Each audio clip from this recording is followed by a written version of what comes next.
नमस्ते साथियों, आर के पटेल यूट्यूब चैनल में आपका स्वागत है। यदि आप चैनल में पहली बार आए हैं तो सब्सक्राइब कीजिएगा और वीडियो अच्छा लगता है तो लाइक कीजिएगा। आज का हमारा महत्वपूर्ण अध्ययन बिंदु की बात करते हैं तो आज का हमारा महत्वपूर्ण अध्ययन बिंदु है मानव कंकाल तंत्र। इनसे जो प्रश्न बनते हैं उनको हम लोग विस्तार से देखते हैं। सबसे पहले हम बात करते हैं कंकाल तंत्र। कंकाल तंत्र किसे कहते हैं जी? हड्डियों का एक समूह को हम लोग क्या कहते हैं? कंकाल तंत्र कहते हैं।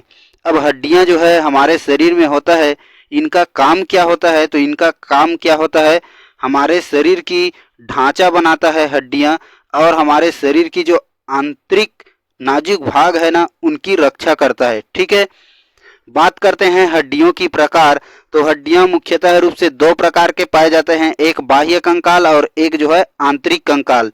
बाह्य कंकाल कहने का मतलब जो शरीर के बाहर पाए जाते हैं कंकाल, उसे बाह्य कंकाल कहते हैं, और जो शरीर के अंदर पाए जाते हैं उनको आंतरिक कंकाल कहते हैं। जैसे बाह्य कंकाल में मुख्यतः रूप से घोंघा, कौड़ी, बिच्छू या सीप, ये जो है बाह्य कंकाल वाले जीव हैं। ठीक है, जैसे यहाँ पर बात किया जाए बिच्छू को छू कर देखिएगा तो वो क्या महसूस होता है? थोड़ा कड़क महसूस होता है ना।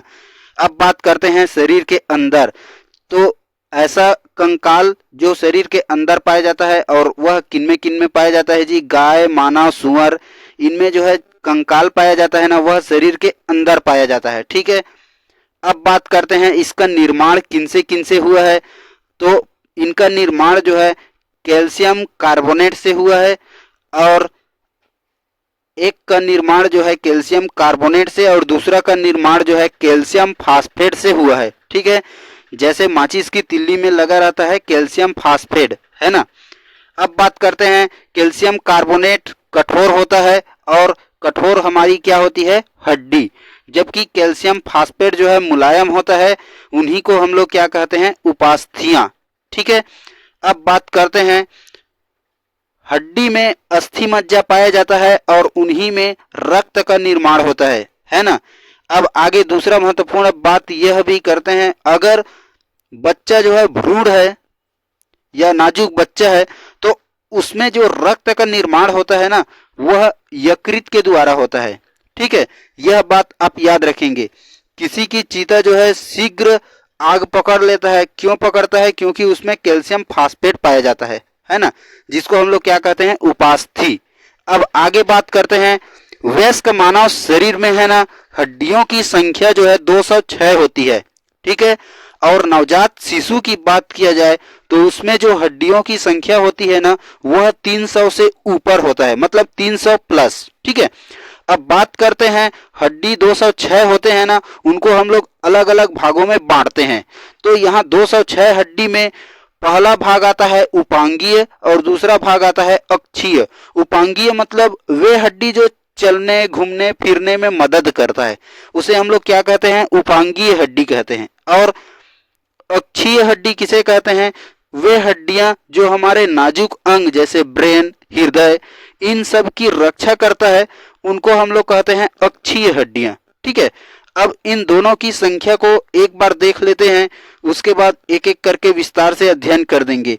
तो यहाँ पर उपांगीय की संख्या होती है 206 और अक्षीय की संख्या होती है 80। ठीक है, अब यहाँ देखिएगा जो ब्लू कलर की दिखाई दे रहा है चित्र में, वह हमारा अक्षीय है, और जो यहाँ काले काले दिखाई दे रहे हैं हड्डियां, वह हम लोगों का क्या है? उपांगीय है।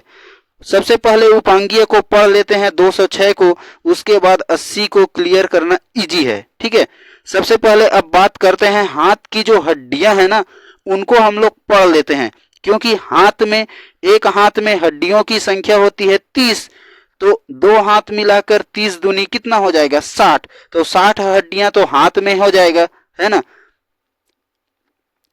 चलिए हाथ की हड्डियों को हम लोग एक एक करके ध्यान पूर्वक पढ़ते हैं। ठीक है, वीडियो अच्छा लग रहा हो तो लाइक कीजिएगा। हाथ में हड्डियों की संख्या होती है 30 और हमारे पास दो हाथ है, तो हड्डियों की संख्या हो जाएगा 60, मतलब हाथ में हड्डियों की संख्या होती है 60। अब बात करते हैं ह्यूमरस।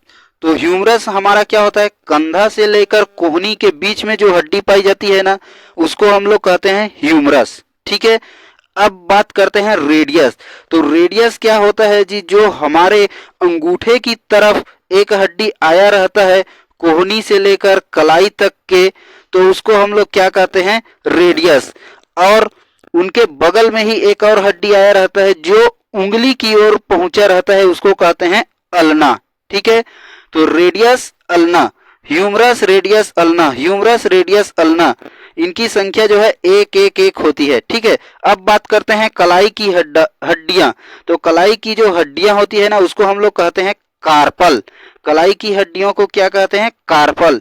हाथ फोर कर, कर फोर कार्पल। ठीक है, अब आगे बात करते हैं उंगलियों की हड्डियां। तो उंगली को कहते हैं फिंगर, और फिंगर फॉर फ्लैंजिज। ठीक है, उंगलियों की हड्डियों को कहते हैं फिंगर, फिंगर फॉर फ्लैंजिज। ठीक है, अब आगे बात करते हैं कलाई के आगे जो है और हड्डियां पाई जाती है, जिसको हम लोग कहते हैं मेटाकार्पल।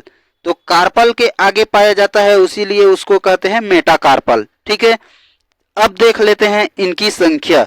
तो इनकी संख्या को हम लोग विस्तार से देखते हैं।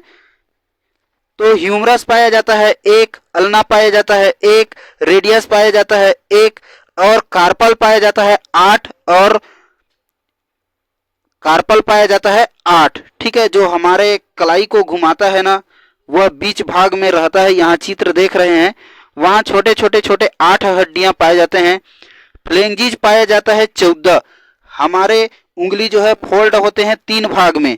तो यहाँ पर देखिएगा 3 भाग में फोल्ड होते हैं, तो 5 उंगली है, 5 तिया 15, लेकिन अंगूठा जो है 2 बार फोल्ड होता है, इसलिए 14। ठीक है, और मेटाकार्पल, तो उंगलियों को पकड़ने के लिए बीच में और सपोर्ट है, उनको मेटाकार्पल कहते हैं। उनकी संख्या कितनी होती है, 5।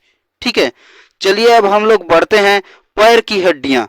तो पैर की हड्डियां कहने का मतलब, एक पैर में हड्डी की संख्या है 30, तो दूसरे पैर में हड्डी की संख्या है, मतलब 2 पैर है तो 30 दूना 60। ठीक है, तो यहाँ बात करते हैं, सबसे पहले हम लोग बात करते हैं पैर की हड्डी में। पहला पैर की हड्डी है फीमर। सबसे लंबी हड्डी मानी जाती है फीमर, और सबसे खोखली हड्डी मानी जाती है फीमर। ठीक है, उसके बाद बीच में होता है एक घुटने के बीच में, उनको हम लोग कहते हैं पटेला। क्या कहते हैं जी, पटेला। अब पटेला के आगे में 2 भाग में यह बंट जाते हैं। ठीक है, जो पटेला का मुख्य काम क्या होता है कि पैर को आगे की ओर जाने नहीं देता है ना। इसका 2 भाग होता है, एक होता है टिबिया और एक होता है फिबुला। टिबिया को सबसे चमकीली हड्डी कहते हैं। ठीक है, और उनके सपोर्ट में बना रहता है फिबुला। ठीक है, फिबुला जो है हमारा जो है अंगूठे की ओर जाता है। ठीक है, इनको याद रखेंगे। अब बात करते हैं जो टखने की हड्डी है ना, उसको हम कहते हैं टार्सल। टखने की हड्डी को हम लोग क्या कहते हैं, टार्सल। ठीक है, और जो उंगलियों की हड्डी है ना, उसको हम लोग कहते हैं फ्लैंजिज। लेकिन जो टार्सल के आगे में और हड्डियां पाई जाती है, उनको हम लोग कहते हैं मेटाटार्सल। जो टार्सल के आगे में और हड्डियां पाई जाती है, उसको कहते हैं मेटाटार्सल, और उंगलियों की हड्डियों को कहते हैं फ्लैंजिज। ठीक है, अब चलिए हम लोग इनकी एक एक संख्या को आसानी से देखते हैं। तो हमारे पैर में हड्डियों की संख्या होती है 30। फीमर पाया जाता है 1, पटेला पाया जाता है 1, टिबिया और फिबुला पाया जाता है 1-1। ठीक है, और टार्सल पाया जाता है 7, मेटाटार्सल पाया जाता है 5, और फ्लैंजिज पाया जाता है 14। ठीक है, इस प्रकार से हमने जो है बाह्य कंकाल तंत्र को आसानी से पढ़ लिया। अब यहाँ पर देखिए, दोनों हड्डियों को, जो पैर की हड्डियां हैं, उनको ज्वाइंट करते हैं, उसको हम लोग कहते हैं श्रेणी मेखला। क्या कहते हैं, श्रेणी मेखला। यहाँ पर देखिएगा, मेल का श्रेणी मेखला जो है छोटा होता है, जबकि फीमेल का श्रेणी मेखला जो है बड़ा होता है। ठीक है, अब आगे हमारा जो सूता की हड्डी होती है ना, यहाँ पर कंधे की जो हड्डी होती है आगे में, जो जिसको सूता हड्डी कहते हैं, उसे हम लोग विज्ञान की भाषा में कहते हैं केल्विन। और हमारा जो पीछे का हड्डी बांध कर रखा है, उसको हम लोग कहते हैं अंश मेखला। अगर छत्तीसगढ़ी में इसको बोला जाए तो क्या कहते हैं, पखौरा, है ना। और सूता की हड्डी को कॉलर, सूता की हड्डी को कॉलर या कंधा का हड्डी कहते हैं। ठीक है, श्रेणी मेखला 2 पाया जाता है, और केल्विक 2 पाया जाता है, और अंश मेखला 2 पाया जाता है। वीडियो अंत तक देखने के लिए धन्यवाद। Okay, thank you. इस प्रकार से हमने जो है उपांगीय हड्डी को पढ़े, अक्षीय हड्डी को कल पढ़ेंगे। ओके, थैंक यू, जय हिंद।